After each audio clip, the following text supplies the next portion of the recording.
News update కోసం channel ను subscribe చేయండి. పక్కనే ఉండే బెల్ సింబల్ ను క్లిక్ చేయడం మర్చిపోకండి. అప్డేట్స్ ని మిస్ అవ్వకండి.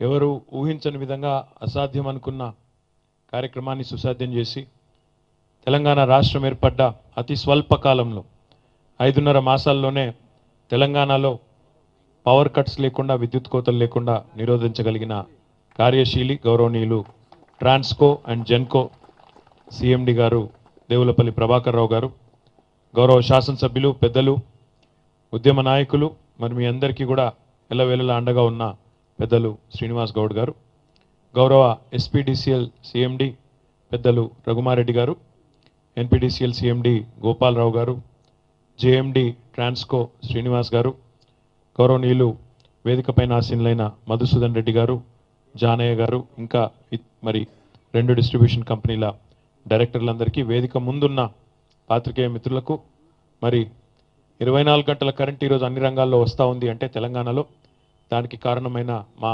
ఎలక్ట్రిసిటీ ఇంజనీర్స్ సోదరులకు సోదరిమణులందరికీ నా శిరస్సు వంచి మీ అందరికీ వినయపూర్వకంగా ధన్యవాదాలు తెలియజేస్తా ఉన్నాను. ధన్యవాదాలు ఎందుకంటే నూతన సంవత్సర శుభాకాంక్షలు, దాంతోపాటు ధన్యవాదాలు ఎందుకంటే తిరిగి మేము రెండవసారి ఎన్నికై వచ్చినాము అంటే, గెలిచి వచ్చినాము అంటే తెలంగాణ రాష్ట్ర ప్రభుత్వం ముఖ్యంగా గౌరవ ముఖ్యమంత్రి కేసీఆర్ గారి సారథ్యంలో అమలు చేస్తున్న సంక్షేమ కార్యక్రమాల పాత్ర ఎంతైతే ఉన్నదో అంతే స్థాయిలో మీ నిరంతరాయ విద్యుత్ సరఫరా పాత్ర కూడా ఉన్నదనే మాట ఈ సందర్భంగా నేను మీకు విజ్ఞప్తి చేస్తూ ఉన్నాను. ఎందుకంటే కరెంటు లేనిదే ఈరోజు ప్రపంచం లేదు. ఎక్కడా కూడా ఏ మారుమూల కుగ్రామంలో కూడా ఈరోజు విద్యుత్ లేనిదే అక్కడ బతికే పరిస్థితి కూడా లేదు.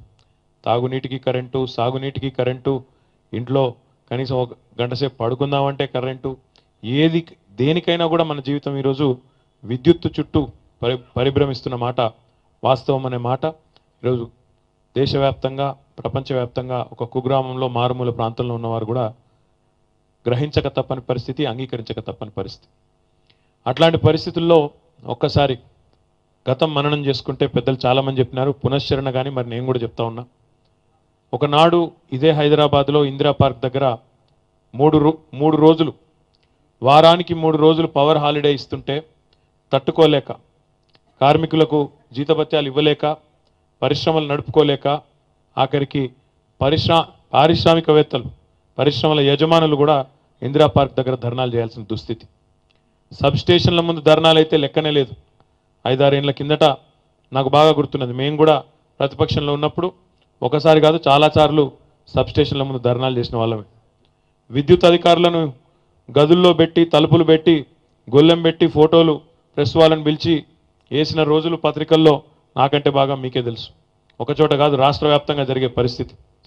కరెంటు కోతల వల్ల ఎక్కడికక్కడ విద్యుత్ సబ్స్టేషన్లలో కుర్చీలు పగిలేది, అక్కడ అద్దాలు పగిలేది, దారుణమైన పరిస్థితి. పనిచేయాలంటేనే భయంకరమైన పరిస్థితి ఒకనాడు ఉమ్మడి ఆంధ్రప్రదేశ్లో ఉన్నమాట వాస్తవం. ఆఖరికి మానవీయ కోణంలో ఆలోచిస్తే, నేను ప్రాతినిధ్యం వహిస్తున్న సిరిసిల్ల నియోజకవర్గంలో అయితే ఒక రెస్కో ఉన్నది, సెస్ అనే పేరిట. కానీ రాష్ట్ర వ్యాప్తంగా ఎక్కడైనా ఏదైనా గ్రామంలో ఒకనాడు ఉమ్మడి ఆంధ్రప్రదేశ్లో ఎవరైనా మరణిస్తే, ఒక పెద్ద మనిషి చనిపోతే ఫోన్ చేసేది విద్యుత్ అధికారులకి, అయ్యా మా ఊర్లో పెద్ద ఆయన చనిపోయినాడు, ఓ అర్ధగంట కరెంట్ ఇవ్వండి, ఎందుకంటే స్నానాల కాడికి పోవాలి, బావి కాడికి పోవాలి, స్నానాలు చేయాలి, దయచేసి అని చెప్పి బతిలాడుకునే రోజులు దయచేసి మర్చిపోవద్దు అని చెప్పి నేను మీకు విజ్ఞప్తి చేస్తూ ఉన్నాను. ఎక్కడి నుంచి ఎక్కడికి వచ్చినామో ఒక్కసారి ఆలోచించుకోండి అని చెప్పి నేను విజ్ఞప్తి చేస్తూ ఉన్నాను. ఎందుకంటే మీ సమర్థత, మీ సిఎండి గారి కార్యదక్షత, ముఖ్యమంత్రి గారి దార్శనికత, ఈ మూడిటి కలబోతనే ఈరోజు తెలంగాణలో 24 గంటల విద్యుత్ ఉన్నదని చెప్పి కాలరెగరేసుకొని చెప్పే పరిస్థితి. ఒక రంగానికి కాదు, గృహాలకు, పరిశ్రమలకు, వ్యవసాయానికి ఉచితంగా విద్యుత్ ఇస్తున్న ఏకైక రాష్ట్రం భారతదేశం మొత్తంలోనే 24 గంటలు తెలంగాణ అని చెప్పి ఈరోజు కాలరెగరేసుకొని చెప్పే పరిస్థితి ఉన్నది. ఇప్పుడే పెద్దలు రఘుమారెడ్డి గారు కానీ, ప్రభాకర్ రావు గారు కానీ వారు కొన్ని విషయాలు చెప్పడం జరిగింది. ఎన్ని అంశాల్లో ఈరోజు తెలంగాణ పురోగతి సాధించింది విద్యుత్ రంగంలో అని. పిఎల్ఎఫ్ పెరిగింది బ్రహ్మాండంగా. మన సాంప్రదాయేతర ఇంధన ఉత్పత్తి వనరులు ఏవైతే ఉన్నాయో, ముఖ్యంగా సోలార్ రూపంలో బ్రహ్మాండంగా 3600 మెగావాట్లకు, ఒకనాడు 34 మెగావాట్లు ఉంటే తెలంగాణ ఏర్పాటు జరగకపూర్వం ఈరోజు 3600 మెగావాట్లతో కొన్ని రోజులైతే దేశంలో ప్రథమ స్థానంలో ఉన్నాం. ఈరోజు దేశంలోనే ద్వితీయ స్థానంలో ఉన్నాం. రఘుమారెడ్డి గారు చెప్పినట్టు కొత్త నవీనమైన ఆలోచనలతో డిస్ట్రిబ్యూటెడ్ సోలార్ జనరేషన్ మోడల్తో దేశానికే దిక్సూచిగా దేశానికే ఆదర్శంగా నిలబడ్డది ఈరోజు తెలంగాణ మన ముఖ్యమంత్రి కేసీఆర్ గారి నాయకత్వంలో చెప్పక తప్పదు. అదే రకంగా మీరు ఒకటి కాదు రెండు కాదు ట్రాన్స్మిషన్ లాసెస్ తగ్గించారు, బ్రహ్మాండంగా డిస్ట్రిబ్యూషన్ లాసెస్ తగ్గినాయి, ఉత్పాదకత పెరిగింది. దాంతోపాటు ఇందాకనే వారు చెప్పినట్టు కొన్ని వినూత్నమైన విధానాల ద్వారా మనం డబ్బులు కూడా పెద్ద మొత్తంలో రాష్ట్రానికి సంబంధించిన వనరులను రాష్ట్ర ప్రజలకు సంబంధించిన డబ్బులను కూడా ఆదా చేయగలిగినాం. కానీ పెను సవాళ్ళు ముందున్న మాట కూడా వాస్తవం. మనం ఈరోజు డెఫినెట్గా సాధించిన విజయాలను ఒకవైపు గుర్తు చేసుకుంటూనే మనం తప్పకుండా మన పాత్రను, ముఖ్యంగా ఉద్యోగుల పాత్రని ఈ విషయంలో వారికి తప్పకుండా వారిని అభినందిస్తూనే రాబోయే సవాళ్ళ వైపు కూడా దృష్టి సారించవలసిన అవసరం ఉందనే మాట నేను మీకు విజ్ఞప్తి చేస్తూ ఉన్నాను. ముఖ్యంగా శ్రీనివాసరావు గారు చెప్పారు 2-3 విషయాలు. ఈరోజు నేను మంత్రిగా లేను, కానీ మొన్నటిదాకా పరిశ్రమల మంత్రిని. పరిశ్రమల మంత్రిగా నేను ఎప్పుడు పెట్టుబడులు ఆకర్షించేదానికి ప్రయత్నం చేసినప్పుడు కూడా ప్రతి సందర్భంలో ఎదురయ్యే మొదటి 1-2-3 ప్రశ్నల్లో ఎదురయ్యేది పరిశ్రమల నుంచి కొత్తగా పెట్టుబడులు కావాలన్నప్పుడు మీ దగ్గర యూనిట్ కాస్ట్ ఎంత, హెచ్టీ పవర్ యూనిట్ కాస్ట్ ఎంత, నెంబర్ 1 ప్రశ్న. చెప్పినప్పుడు ₹6.70 అని చెప్పినప్పుడు వెంటనే వాళ్ళు అడిగేది మాకు వేరే రాష్ట్రంలో తక్కువ ఇస్తున్నారు, ₹4కే ఇస్తున్నారు అని ఒకరు అంటారు, ఇంకా తక్కువకి ఇస్తున్నాడు ఇంకోరు అంటారు. మనం సబ్సిడీలు ఆఫర్ చేస్తాం, పరిశ్రమలు పెట్టేదానిలో ప్రోత్సాహకాలు ఇన్సెంటివ్లు ఇస్తూ రాయితీలు ఇస్తామండి, మేము గవర్నమెంట్ అబ్జర్వ్ చేసుకుంటుంది, మీరు కట్టాలి, మళ్ళీ రీయింబర్స్ చేస్తామని చెప్తాం. రెండో ప్రశ్న ఏమొస్తుందంటే మరి మీ రాష్ట్రంలో ఓపెన్ యాక్సెస్ ఉన్నదా, క్యాప్టివ్ పవర్ ఇస్తారా, మరి డిస్ట్రిబ్యూషన్ కంపెనీ మీద ఆధారపడకుండా మా అంతటా మేంగానే స్వతహాగా ఓ సోలార్ యూనిటో ఇంకోటో పెట్టుకుంటే మరి అవకాశం ఇస్తారా, మీరు ఆఫ్ గ్రిడ్ పోతామంటే అవకాశం ఇస్తారు. ఇది ఎందుకు సవాల్గా మారబోతున్నదంటే డెఫినెట్గా రాను రాను పెట్టుబడులు పరిశ్రమలు ఆకర్షించే క్రమంలో రాష్ట్రాల మధ్య మాత్రమే పోటీ లేదు, దేశాల మధ్య ఉన్నది. ఈరోజు దేశాల మధ్య ఉన్నది, మన రాష్ట్రానికి ఇతర దేశాలకు కూడా పోటీ ఉన్నది. ఉదాహరణకి ఈరోజు చైనాలో మ్యానుఫ్యాక్చరింగ్ రంగం బాగా కాస్ట్లీ అయిపోతూ ఉన్నది, బాగా భారంగా మారిపోతూ ఉన్నది. చాలామంది ఇతర దేశాల వైపు చూస్తూ ఉన్నారు, మలేషియా వైపు, వియత్నాం వైపు, ఫిలిప్పీన్స్ వైపు, భారతదేశం వైపు, బంగ్లాదేశ్ వైపు చూస్తూ ఉన్నారు. ఎప్పుడైతే వారు దేశాల మధ్యన బేరీజ్ వేయడం మొదలు పెడతారో ఆ సమయంలో మన పోటీ కేవలం రాష్ట్రానికి మధ్యన మిగిలిలేదు. మహారాష్ట్రలో ఎంత పవర్ టారిఫ్ ఉన్నది, మన దగ్గర ఎంత ఉన్నదని చూడరు. మలేషియాలో ఎంత ఉన్నది, ఇండియాలో ఎంత ఉన్నదా, ఇండియాలో తెలంగాణలో ఎంత ఉన్నదని చూస్తారు. కాబట్టి ఇది రాను రాను పోటీ ప్రపంచంలో ఇదొక సవాల్గా మారే అవకాశం ఉన్నది. సవాల్ను ఒక అవకాశంగా కూడా మనం స్వీకరించే అవకాశం కూడా ఉన్నది. ఎందుకంటే మనం చాలా గర్వంగా మొన్ననే పేపర్లో చదివాం, మొత్తం భారతదేశంలోనే పర్ క్యాపిటా కన్జంప్షన్ గ్రోత్ రేట్లో 13% వృద్ధి రేటుతో తెలంగాణ అగ్రభాగాన ఉన్నది అనే మాట కూడా మనం మొన్ననే చదువుకున్నాం. చాలా సంతోషం, ఎందుకంటే ఈరోజు our people are enjoying uninterrupted quality power supply. At the same time దీనివల్ల వచ్చే ఛాలెంజెస్, దీనివల్ల వచ్చే సవాళ్ళను కూడా మనం అదే స్థాయిలో స్వీకరించవలసిన బాధ్యత కూడా మన మీద ఉన్నదనే మాటను కూడా నేను మీకు గుర్తు చేస్తూ ఉన్నాను. ఎందుకంటే ఇప్పుడే మీ సీఎండి గారు చెప్పారు, పర్ క్యాపిటా కన్జంప్షన్ మాత్రమే కాదు బారోమీటరు, మనకు yard stick, per capita satisfaction of the consumer also is equally important అనే మాట వారు ఏదైతే చెప్పారో అది నిజంగా కూడా పెద్ద సవాల్. మనకి సాటిస్ఫైడ్ కన్జ్యూమర్ ఉంటేనే మనకు బిజినెస్ వస్తుంది, మనకు బిజినెస్ వస్తేనే సంస్థ పురోగమిస్తుంది, సంస్థ పురోగమిస్తేనే మీరు చెప్పిన సమస్యలు పరిష్కరించే అవకాశం లభిస్తుంది. కాబట్టి ఇంటర్నల్ ఎఫిషియన్సీస్ పెంచుకోవడం, దాంతో పాటుగా ఎదురవుతున్న సవాళ్ళకు అనుకూలంగా మనం కూడా ఎప్పటికప్పుడు మన వ్యూహాన్ని కూడా మార్చుకుంటూ ఒక డిస్ట్రిబ్యూషన్ కంపెనీగా, ఎందుకంటే చాలామంది, నేను గుజరాత్ పోయినాను, కోల్కతా పోయినాను, అక్కడ డిస్ట్రిబ్యూషన్ కంపెనీలన్నింటినీ కూడా ప్రైవేటైజ్ చేస్తున్నారు. బాంబేలో distribution companies are all privatised. Privatisation జరిగితే ఏం జరుగుతుందో మీకు తెలుసు నాకంటే బాగా. కాబట్టి మన ప్రభుత్వానికి అట్లాంటి ఆలోచన, మన ముఖ్యమంత్రి గారికి అట్లాంటి ఆలోచన లేదు. ఎందుకంటే చాలా సమర్థవంతంగా అద్భుతంగా డిస్ట్రిబ్యూషన్ కంపెనీలు నడుస్తున్నప్పుడు మనం ఎందుకు అటువైపు ఆలోచించాలనే ధోరణి మన ముఖ్యమంత్రి గారిది. మంచో చెడో మనమే చేస్తున్నాం, బ్రహ్మాండంగా నడుపుకుంటున్నాం, అట్లాంటప్పుడు ఎందుకు ఆ కార్యక్రమం చేయాలి అని. కానీ డెఫినెట్గా మనం ప్రైవేట్ డిస్ట్రిబ్యూషన్ కంపెనీలతో కూడా పోటీ పడే సత్తాను సంతరించుకోవాల్సిన అవసరం ఉంది. ఎస్పీడీసీఎల్ కానీ ఎన్పీడీసీఎల్ కానీ గవర్నమెంట్ ఇస్ నాట్ ఇంట్రెస్టెడ్ అనుకొని మనం ఊరుకుంటే సరిపోదు. ప్రైవేట్ డిస్ట్రిబ్యూషన్ కంపెనీలు ఏ స్థాయిలో పనిచేస్తూ ఉన్నాయి, ఎంత ఎఫిషియెంట్గా పనిచేస్తూ ఉన్నాయి, మనం ఎందుకు చేయకూడదు, మనం ఎందుకు చేయలేము అనే ఒక ఛాలెంజ్ను కనుక స్వీకరించినట్టయితే ఒక సవాల్గా దాన్ని స్వీకరించినట్టయితే తప్పకుండా అద్భుతమైన ఫలితాలు మనం కూడా సాధించే అవకాశం ఉంది అనే మాట కూడా ఈ సందర్భంగా నేను మీకు విజ్ఞప్తి చేస్తూ ఉన్నాను. దీంతో పాటు రానున్న కాలంలో కొత్త కొత్త మార్పులు కూడా రాబోతూ ఉన్నాయి. ప్రపంచవ్యాప్తంగా ఇప్పుడు స్మార్ట్ మీటరింగ్ సొల్యూషన్ చూస్తూ ఉన్నారు. యూరోప్లో అయితే మ్యాండేట్ చేశారు, స్మార్ట్ మీటర్సే పెట్టాలి, అవుట్డేటెడ్ మీటరింగ్ సిస్టమ్స్ కూడా తీసేయాలి అనే వాళ్ళు కూడా ఒక ఛాలెంజ్గా తీసుకొని చేస్తూ ఉన్నారు.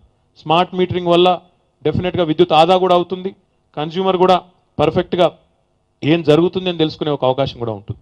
ప్రీపెయిడ్ మీటర్స్ ఇప్పటికీ మన దగ్గర కూడా ప్రయోగాత్మకంగా పెట్టున్నారు. స్మార్ట్ మీటర్స్ కూడా కొన్ని ప్రాంతాల్లో పెట్టి ఉన్నారు, పరీక్షలు కూడా పైలట్ ప్రాజెక్ట్స్ కూడా చేసి ఉన్నారు. బహుశా భారతదేశంలో కూడా ఎక్కువ రోజులు లేవు, భవిష్యత్తులో ఎక్కువ దూరం లేదు, తప్పకుండా మనం కూడా స్మార్ట్ మీటరింగ్ వైపు పోవాల్సిన పరిస్థితి కూడా వస్తుందనే విశ్వాసం కూడా నాకు కూడా ఉంది. అది తప్పదు, ఎందుకంటే ఈ పురోగమనశీల ప్రపంచంలో డెఫినెట్గా రోజులు గడిచే కొద్దీ, కన్జ్యూమర్ డిమాండ్ పెరిగే కొద్దీ, కన్జ్యూమర్ సాటిస్ఫాక్షన్ అనేది సంతృప్తికర స్థాయికి కేవలం ఎలక్ట్రిసిటీ 24 అవర్స్ ఇవ్వడమే కాదు, ఒక్క చినుకు వర్షం పడ్డా కూడా కరెంటు పోకుండా, ఒక తుఫాను వచ్చినా కరెంటు పోకుండా తీసుకెళ్లే స్థాయికి మనం ముందుకు పోగలిగితేనే ఆనాడే నిజమైన విజయాన్ని సాధించినట్టు అనే మాట కూడా ఈ సందర్భంగా నేను మీకు విజ్ఞప్తి చేస్తూ ఉన్నాను. ఎందుకంటే పవరు డిమాండ్ సప్లై ఈక్వల్ చేయగలిగితే అన్ఇంటరప్టెడ్ పవర్ సప్లై ఇవ్వచ్చు, అది సమస్య కాదు. ఎప్పుడైతే మీ డిమాండ్ సప్లై ఈక్వేషన్ మీరు మీట్ చేయగలుగుతారో, ఎప్పుడైతే ఉత్పత్తి ధర సరఫరా మీకు సరిపడా ఉంటుందో డెఫినెట్గా అన్ఇంటరప్టెడ్ పవర్ సప్లై చేయవచ్చు. కానీ క్వాలిటీ ఎన్హాన్స్మెంట్, సాటిస్ఫాక్షన్ ఎన్హాన్స్మెంట్ అది ఎప్పుడు వస్తుంది అంటే మీరు ఏ రకమైన ప్రకృతి వైపరీత్యం సంభవించినా దాన్ని తట్టుకొని మీ వ్యవస్థ నిలబడగలిగితేనే ప్రజల్లో సంతృప్తికర స్థాయి, దాంతోపాటు ప్రభుత్వానికి కూడా మంచి పేరు, మనందరికీ కూడా మంచి పేరు వచ్చేది అప్పుడే అనే మాటను కూడా నేను మీకు విజ్ఞప్తి చేస్తూ ఉన్నాను. దానికి చాలా పరిష్కారాలు ప్రపంచవ్యాప్తంగా చేస్తూ ఉన్నారు, చాలా ప్రయోగాలు చేస్తూ ఉన్నారు. అండర్ గ్రౌండ్ కేబులింగ్కి పెద్ద ఎత్తున పోతూ ఉన్నారు. అండర్ గ్రౌండ్ కేబులింగ్ చాలా ఖరీదుతో కూడుకున్న వ్యవహారం అయినప్పటికీ చాలా దేశాల్లో చేస్తూ ఉన్నారు. మన దేశంలో కూడా కొన్ని రాష్ట్రాలు ఈ విషయంలో ముందంజలో ఉన్నాయి. తమిళనాడు నాకు తెలిసినంత వరకు మనకంటే ఈ విషయంలో ముందంజలో ఉంది, సబ్జెక్ట్ టు కరెక్షన్. ఎందుకంటే కేంద్ర ప్రభుత్వం నుంచి నిధులు రాబట్టడంలో అక్కడ కేంద్రంలో కూడా మన పాత్ర ఉన్నట్టయితే డెఫినెట్గా ఈ కార్యక్రమాలు ప్రయోగాత్మకంగా కొన్ని నగరాల్లో, కొన్ని పట్టణాల్లో చేసుకునే అవకాశం కూడా ఉన్నది. ఈ రకంగా చాలా సవాళ్లు భవిష్యత్తులో మనకు ఉండబోతూ ఉన్నాయి. ఎందుకంటే పేయింగ్ కన్జ్యూమర్స్, ఎవరైతే హై పేయింగ్ కన్జ్యూమర్స్ ముఖ్యంగా ఇండస్ట్రీ ఉన్నారో వారిని మనం సాటిస్ఫైడ్గా ఉంచకపోతే, తక్కువ రేటుకు అద్భుతమైన పవర్ సరఫరా చేయకపోతే వారు కూడా దూరమయ్యే ప్రమాదం ఉంది. ఆ ముప్పు కూడా పొంచి ఉన్నది. దాంతోపాటు మీరు ఆలోచించినట్టయితే ఇంకోవైపు ఇరిగేషన్ కూడా మరి పెద్ద మొత్తంలో భవిష్యత్తులో ముఖ్యమంత్రి గారి స్వప్నం మీకు తెలుసు.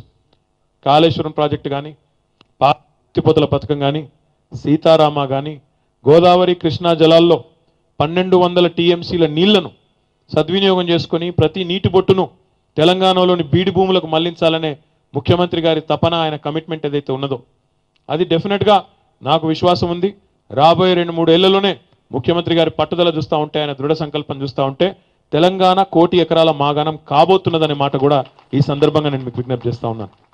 ఆ 1 కోటి ఎకరాల మాగాణం అయిన తర్వాత కొన్ని పాజిటివ్గా మనకు కొత్త ఛాలెంజెస్ కూడా రాబోతూ ఉన్నాయి. ఒకటి, అందులో విద్యుత్ వినియోగం కూడా సమాంతరంగా పెరుగుతుంది, అగ్రికల్చర్ సర్ప్లస్ కూడా అంతే పెద్ద ఎత్తున రాబోతూ ఉన్నది. ఇవి రెండు కూడా మంచి ప్రాబ్లమ్స్, మనకి సమస్యలు కాదు, అది మంచి సవాళ్ళు.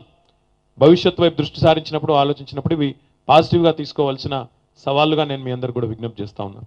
కాబట్టి ఒకవైపు మనం కొత్తగా స్థాపిస్తున్న విద్యుత్ కేంద్రాలు జైపూర్లో కానీ, మనుగురులో కానీ, యాదాద్రి కానీ, దామరచెరులో, అదే రకంగా భద్రాద్రి కానీ, ఇవన్నీ కూడా భవిష్యత్తులో రాబోతూ ఉన్నాయి. ఇంకోవైపు సోలార్ ఎనర్జీ, అందులో వస్తున్న బ్రేక్ త్రూస్, ముఖ్యంగా విండ్ సోలార్ హైబ్రిడ్లు కానీ, స్టోరేజ్ డివైజెస్ కానీ, ఇవన్నీ రాబోయే రోజుల్లో పెద్ద మొత్తంలో రాబోతూ ఉన్నాయి. ఇవన్నీ వచ్చినప్పుడు సహజంగానే చాలా మార్పులు చేర్పులు మన దేశంలో, మన రాష్ట్రంలో కూడా రాబోతూ ఉన్నాయి. వీటన్నింటిని కూడా మనం ముందుగానే ఊహించి వాటికి తగ్గ విధంగా వ్యూహం రూపొందించి వాటిని ఇప్పటి నుంచే మనం ఆకలింపు చేసుకొని దాన్ని వల్ల వచ్చే సవాళ్ళను కూడా మరి ఇప్పటి నుంచే ఒక సవాల్గా తీసుకొని, ఒక అవకాశంగా తీసుకొని వ్యూహాన్ని రూపొందించుకొని మన సంస్థలను కూడా లాభాల బాటలో నడిచే విధంగా, నష్టాలను తగ్గించుకునే దిశగా ప్రయత్నం చేయవలసిన బాధ్యత ఉంది. శివాజీ గారు కానీ ఇంకా ఇతర పెద్దలు కానీ కొన్ని విషయాలు చెప్పలేదు. మాకు కొన్ని బకాయిలు ఉన్నాయి, నాకు రాసిచ్చారు కానీ చెప్పలేదు. బకాయిలు ఉన్నాయి, ప్రభుత్వం నుంచి రావాలన్నారు. డెఫినెట్గా రావాల్సిన అవసరం ఉంది. ఎందుకంటే ప్రభుత్వాలు ఇప్పుడు మీ ప్రభుత్వ రంగ సంస్థలే అల్టిమేట్గా డిస్ట్రిబ్యూషన్ కంపెనీస్ అయినా కూడా ultimate ownership is vested with government. Distribution company SPDCL కానీ ఎన్పీడీసీఎల్ కానీ ట్రాన్స్కో జెన్కో కానీ అల్టిమేట్గా అన్నీ కూడా ప్రభుత్వం మద్దతుతో ప్రభుత్వం దన్నుగా నిలబడితే నలిచే సంస్థలే కాబట్టి వాటిని కూడా కాపాడుకోవాల్సిన అవసరం. ఇంత అద్భుతంగా మరి రాష్ట్ర ప్రజల కోసం సేవలు అందిస్తున్న ఈ కంపెనీలన్నింటినీ కూడా ఆర్థికంగా చూసుకోవాల్సిన బాధ్యత ప్రభుత్వం మీదే ఉన్నది. తప్పకుండా ప్రభుత్వ పెద్దలకు ఆ విషయం తెలుసు అనే మాట కూడా నేను మీకు విజ్ఞప్తి చేస్తా ఉన్నా. ఉంటాయి, ఒడిదుడుకులు ఉంటాయి, సమస్యలు ఉంటాయి. వచ్చినప్పుడు వాటిని ఎట్లా అధిగమించాలనే వ్యూహం కూడా ప్రభుత్వంలో ఉండే పెద్దలకు, ముఖ్యంగా మన ముఖ్యమంత్రి కేసీఆర్ గారికి సంపూర్ణంగా ఉంది. ఈ విషయంలో మీరు ఎలాంటి ఆందోళన, ఎలాంటి ఆదుర్ద మీకు అవసరం లేదు. ప్రభాకర్ రావు గారు లాంటి మరి హాఫ్ సెంచరీ కొట్టబోతున్నారంట వారు ఫిబ్రవరి 10 నాడు. ఈ రంగంలో నా వయసు కూడా లేదు, హాఫ్ సెంచరీ నాకు 50 ఏళ్ళు కూడా లేవు, నాకు 42 ఏళ్ళు. మరి నా వయస్సు కంటే ఎక్కువ అనుభవం వారికి ఈ రంగంలో ఉన్నది. కాబట్టి వారికి నేను వచ్చి చెప్పాల్సిన అవసరం లేదు. ఇంకా ఇక్కడ వేదిక మీద కూర్చున్న అనుభవజ్ఞులకు నేను ఇంకొకరు చెప్పాల్సిన అవసరం లేదు. వారికి ముఖ్యమంత్రి గారి తోడ్ప ఆయన ఆశీర్వాదం మెండుగా ఉంది. కాబట్టి నాకైతే ఎట్లాంటి రెండో ఆలోచన లేదు. తప్పకుండా విద్యుత్ సంస్థలన్నింటినీ కూడా గౌరవ ముఖ్యమంత్రి గారే స్వయంగా మీ బాగోగులు సంపూర్ణంగా మీ యోగక్షేమాలు అన్నీ వారే చూసుకుంటారు. ఎందుకంటే వారికి మీ మీద అపారమైన ప్రేమ కూడా ఉంది. అది కూడా చెప్తా ఉన్నా నాకు, ఎందుకంటే సందర్భాలు గుర్తున్నాయి. పీఆర్సీ విషయంలో ఒక సందర్భంలో ఉద్యోగులు శ్రీనివాస్ గౌడ్ గారికి తెలిసింది, రాష్ట్ర ప్రభుత్వ ఉద్యోగులు విద్యుత్ వాళ్ళకి ఇచ్చినారు, మాకెందుకు ఇవ్వలేదని అడిగినారు. మీకు ఇచ్చిన తర్వాత రెండోసారి అడిగితే వారు ఒకటే అన్నారు, వారితో మీరు దయచేసి పోల్చుకోకండి, వాళ్ళ వ్యవస్థ వేరు, వాళ్ళ పరిస్థితి వేరు, వాళ్ళు పనిచేస్తున్న పద్ధతులు వేరు, దయచేసి వారితో మీరు పోల్చుకోకండి అని కూడా విజ్ఞప్తి చేశారు. అంటే మీ మీద ఆ స్పెషల్ కాన్సన్ట్రేషన్ కానీ స్పెషల్ అభిమానం కానీ గౌరవ ముఖ్యమంత్రి గారికి ఉంది.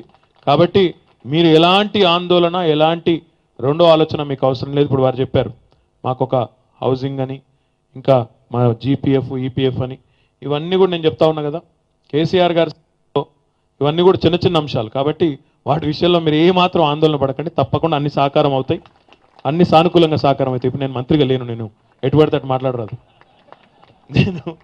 నేను ఎటుపడితే అటు మాట్లాడరాదు. నేను కేవలం ప్రభుత్వ దృష్టికి తీసుకుపోతా అన్న వరకు మాత్రం చెప్పగలుగుతా. కానీ అంతకంటే ఎక్కువ చెప్తా. కెమెరాలు ఉన్నారు కదా, నన్ను రాజ్యాంగేతర శక్తి అని చెప్పి తెల్లారి తాటికాయ అంత అక్షరాలతో రాస్తారు. కాబట్టి నేను వాళ్ళకి ముందే చూస్తుంటారు ఎక్కడ దొరుకుతారా అని, అంతేనా తమ్ముళ్ళు? కాబట్టి ప్రభుత్వ దృష్టికి తీసుకొని పోయి, పొలిటికల్గా కరెక్ట్ మాట అవుతుందో అదే చెప్పాలి, ప్రభుత్వ దృష్టికి తీసుకొని పోయి మీ సమస్యలను సానుకూలంగా పరిష్కరించే దిశగా గౌరవ ముఖ్యమంత్రి గారికి మీ తరపున మీ సోదరుడిగా నేను నివేదిస్తానని చెప్పి కూడా నేను తెలియజేస్తూ మరొకసారి మీ అందరికీ నూతన సంవత్సరం మరియు సంక్రాంతి శుభాకాంక్షలు అడ్వాన్స్గా చెప్తూ చివరిగా ఒక్క మాట, ఇప్పటిదాకా సాధించిన ఫలితాలు సంతృప్తికరం, అందులో అనుమానం లేదు. కానీ రఘుమారెడ్డి గారు ఒక మాట అన్నారు, అప్పుడు మీరు చప్పట్లు కొట్టలే, మనం రెట్టింపు ఉత్సాహంతో పనిచేయాలన్నారు. సగం మంది చప్పట్లు కొట్టలేదు. కానీ ఒక విజ్ఞప్తి, ఈ విద్యుత్ రంగం భవిష్యత్తులో నేను ఇప్పుడే చెప్తా ఉన్నాను, మీ పెద్దలందరికీ తెలుసు, నేను చెప్పేది కొత్త ఏం కాదు, మీకు కూడా తెలుసు, పెను సవాళ్ళని ఎదుర్కోబోతా ఉంది. డెఫినెట్గా వస్తున్న మార్పులు అట్లాంటివి, వస్తున్న చేర్పులు అట్లాంటివి. డెఫినెట్గా వాటిని తట్టుకుంటూ నిలదొక్కుకోవాలి. ఇప్పుడు నడుస్తున్న పద్ధతిలో సంతృప్తికర స్థాయిలో నడవాలి అంటే ఎప్పటికప్పుడు కాలానుగుణంగా దయచేసి మనం కూడా ఇంతకుముందు నేను చెప్పినట్టు ప్రైవేట్ డిస్కామ్లు ఏవైతే ఈరోజు మనతో పోటీ పడుతూ రాణిస్తున్నాయో వాటిని తలదన్నే విధంగా రాణించాల్సిన బాధ్యత మన మీద ఉన్నది, ఆ బాధ్యత ఉద్యోగుల మీదనే ఉన్నదనే మాట మళ్ళొక్కసారి మీకు విజ్ఞప్తి చేస్తూ ఈ అవకాశం ఇచ్చిన శివాజీ గారికి, వారి మొత్తం బృందానికి, వారి ఆఫీస్ బేరర్స్ అందరికీ, ముఖ్యంగా శివాజీ గారి విషయంలో ఒక మాట చెప్పాలి, ఎక్స్ట్రీమ్లీ పాజిటివ్ మ్యాన్. ఎప్పుడు ఏ సమస్య వచ్చినా తొనకకుండా బెనకకుండా పాజిటివ్గా స్వీకరించే ఆలోచన, పాజిటివ్గా స్వీకరించే లక్షణం ఉండే నాయకుడు మీ సంఘానికి ఉండడం మీ అదృష్టం. ఎందుకంటే ఎప్పుడు ఏ సందర్భంలో ముఖ్యమంత్రి గారిని కలిసినా, మమ్మల్ని మంత్రులు ఎవరిని, శాసనసభ్యులు ఎవరిని కలిసినా మీ సమస్యలు తప్ప తన సమస్యలు అయితే నాకు ఏందో కూడా తెలియదు.